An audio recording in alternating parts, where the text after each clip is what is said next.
Alright, so this is what every day leaving school as a high schooler with a motorcycle looks like.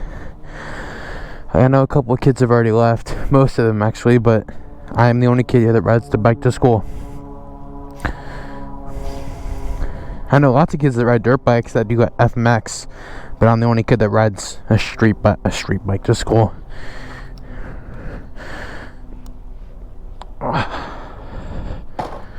Alright, we're gonna go the long way home. Some nice scenery. So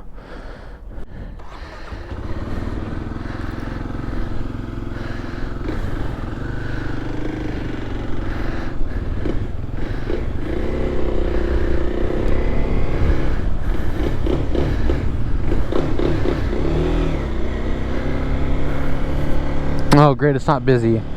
It's perfect.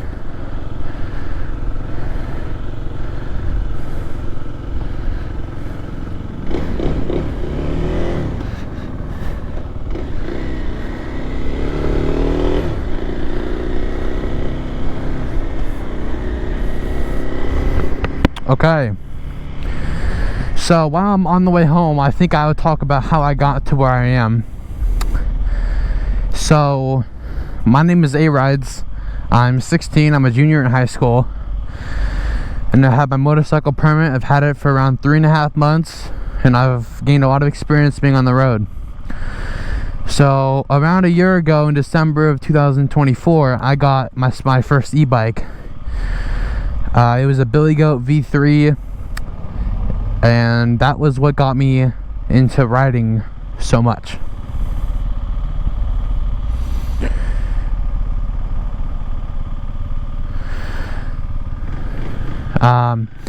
After I got that,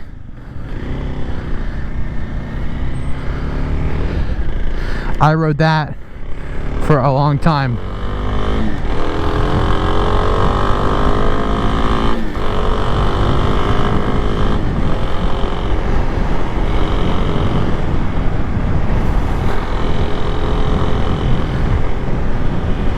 I rode that for a pretty long time until I got a little bit bored of it and I wanted something with a little bit more power.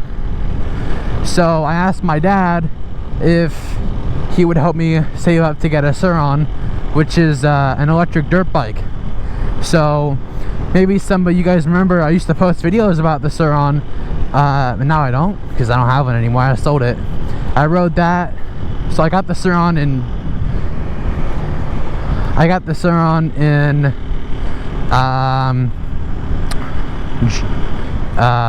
May, like middle of May,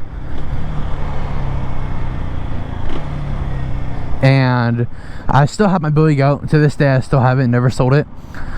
I'm currently selling it though. So this bike, the Billy Goat, was pretty fast bike.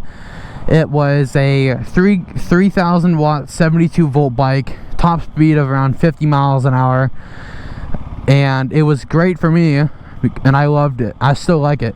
I used to ride it to school. Even when I had my Sur-Ron, I'd ride it to school, so that it wouldn't get, cause my Sur-Ron would definitely have gotten stolen if I rode it to school, because a lot of kids rode cheaper bikes to school, and I knew they had stolen things in the past, and I didn't want to be a victim, so I didn't ride it to school. So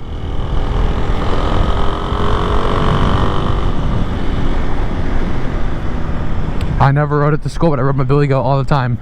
That was the commuter bike. And once I got a little bit bored of that, I bought my Sur-Ron. And my dad was a little bit scared because now we're bumping ourselves up to 5,000 watts and a 60 volt battery. So I rode that around for a pretty good amount of time, and it was fun. I think it was really fun. I met a lot of friends on the road, and that's why I gained most of the riding experience, is I learned how to ride with traffic on the road. I never got pulled over once, which is a little bit surprising to some of you who may ride a Sur-Ron. I've never gotten pulled over. I was just really smart with where I knew not to go downtown because the police station was downtown. I knew where to and where to not ride. And all my friends called me being scared because I didn't want to go certain places, but they got impounded and I didn't. So I kept my bike until the end of August. I sold it. I had it up for sale when I was ready for a motorcycle, and for my birthday money, because my birthday was around the time, I used it to buy the MSF course weekend pack, which is basically, I think, like $400. They teach you how to ride a bike, and they give you the DL44, I think is what it's called, or whatever you need to go and skip the motorcycle test in the DMV, like the driving test when after you have your permit for 6 months. And that was the form that you'd give to the DMV, and that's like kind of showing that you completed the MSF course. And I don't remember if you get a different certificate saying that you passed it, but you get a DL44 showing that I think you took the MSF course. I'm not exactly sure. I don't remember because it was honestly, it just kind of felt like a long time ago. But I think it was something around that. I got a DL44 after I passed the MSF course, which, for those wondering, in my opinion, since I rode electric dirt bikes before, it felt pretty easy. It just felt like getting on a little bit of a bigger bike. You had a clutch and you have gears, and now your bike's gas. Kind of just, they teach you how to go basically in circles. They teach you how to accelerate, how to stop.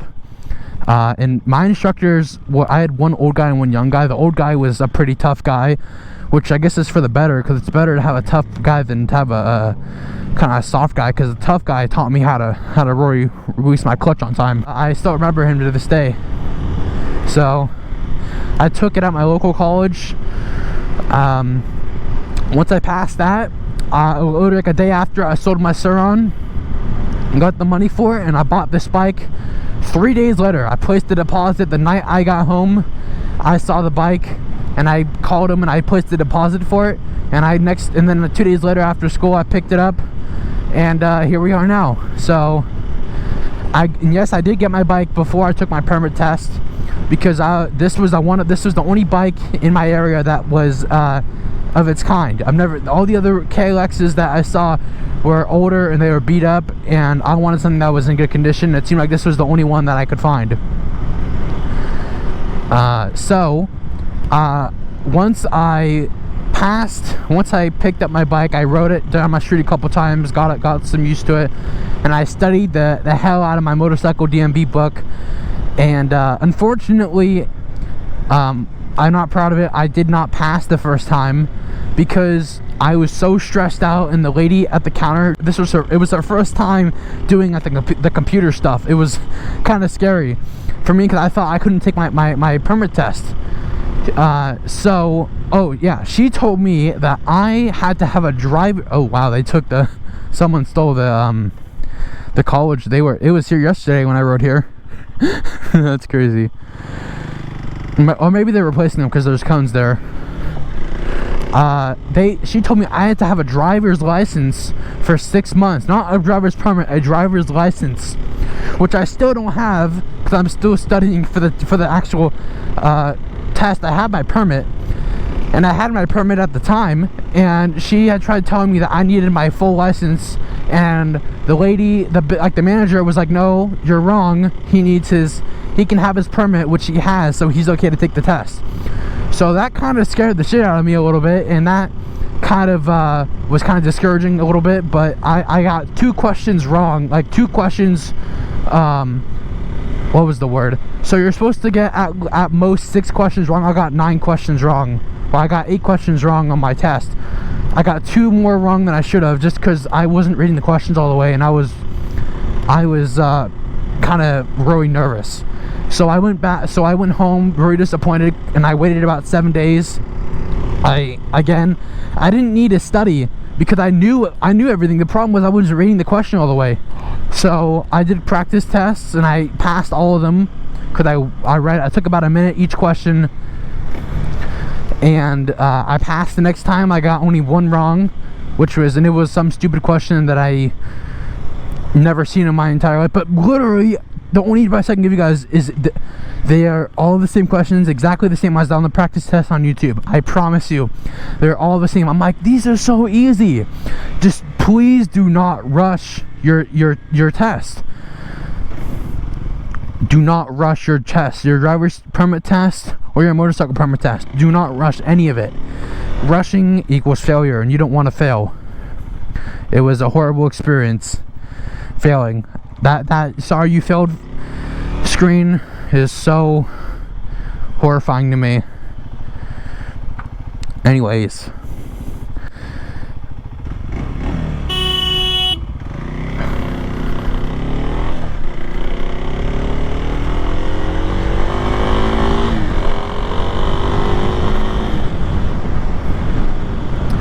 so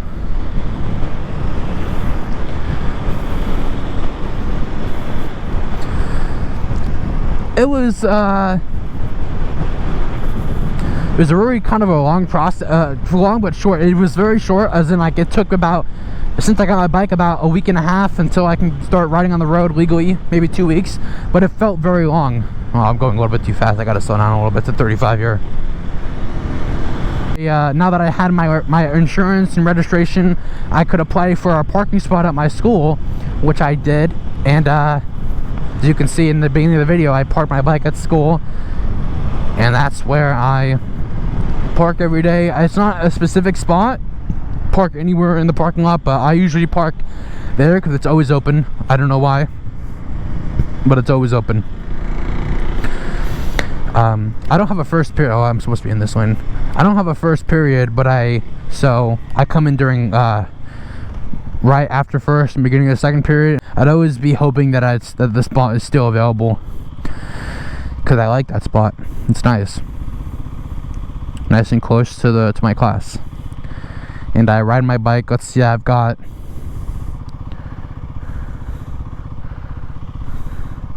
1,700 miles on my bike, and I've had it for like maybe 3.5 months, since September 24th, I think, and it's currently January 8th. So tell me if that's pretty good. Anyone that rides, tell me if that's good or not, having 1,700 miles in that amount of time. I ride a little bit too much, but I like riding, I'm telling you. All the other kids on the e-bikes were kind of like, well, we're just gonna ride illegally, and I'm like, well, while you're upgrading your bike to an Ultra B and being even more illegal, I'm gonna upgrade my bike to a whole motorcycle. I mean, yeah, it costed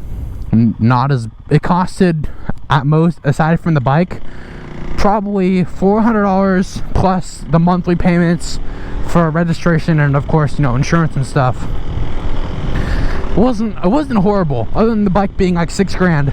It wasn't that bad. So all I'm gonna say is, if you ride like how I describe, where I ride for fun, and you have an e-moto and you really like riding and the cops are not big fans of it, get a motorcycle.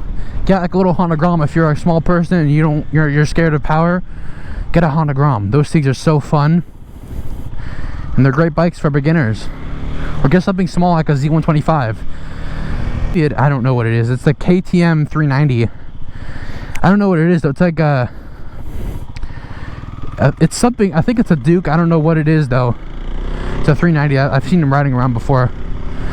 Thing's clean.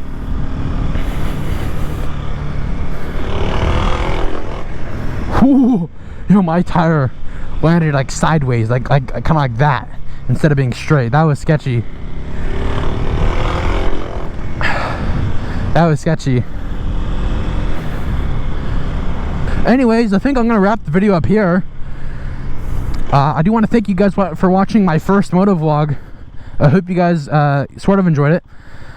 If you guys have any questions or any concerns at all, please